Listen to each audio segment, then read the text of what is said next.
Hello, welcome to Local Edition. I'm Leslie Leyton. Did you know that more than half of all of the goods imported into the U.S. come right through our area? It's a major transportation hub and now a growing manufacturing location as well. With us now is Congresswoman Norma Torres. She just returned from a logistics conference and she's here to share some of what is happening there. Welcome. Thank you, Leslie. So much is changing in the way of logistics. So much is changing right here in the Inland Empire because not only do the goods move through here, but so much more is being made here and stored here. Amazon with that huge logistics center in this area.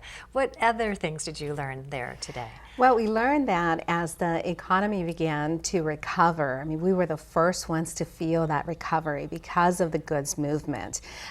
We are an inland port, is how I would describe the Inland Empire.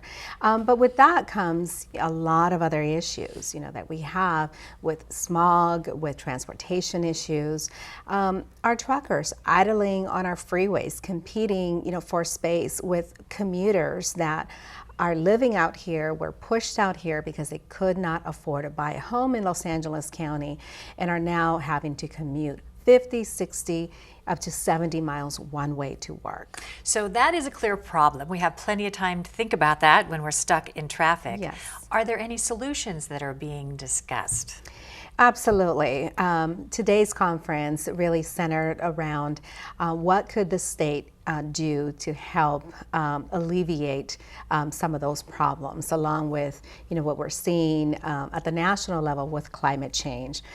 For my part, I talked about a bill that I introduced in Congress, which we actually were able to insert that bill language into the Senate Transportation Bill and the House Transportation Bill. So what would that do for us here? What it does is it creates a pilot program to help cities, counties, and small municipalities with startup funding so that they can get their projects shovel ready. And then it creates a database with private investors that want to invest in their communities to match those projects with their funding.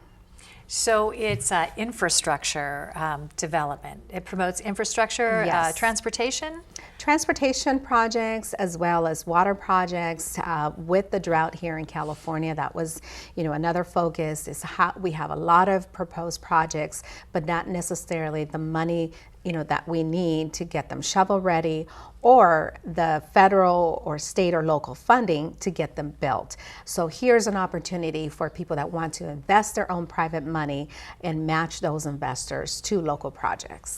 There are a lot of other issues that have to do with growing pains here. It's it's great that there's so much going on here, but then there's always this effort to balance environmental issues with the growth issues. What did you see coming out of that conference in that regard? Right, so there's a little bit of push from both sides. You have the business community saying we're being pushed out of business, and we have from the environmental side, people that are saying, look, we've had the worst smog that we have had in many years. And I would challenge to say that it is getting better. And as vehicles are getting smarter and we're finding different ways to bring the goods into the Inland Empire by train, not only by truck, but also utilizing freight train, it's going to get better. Mm-hmm. It's just, boy, it's so different.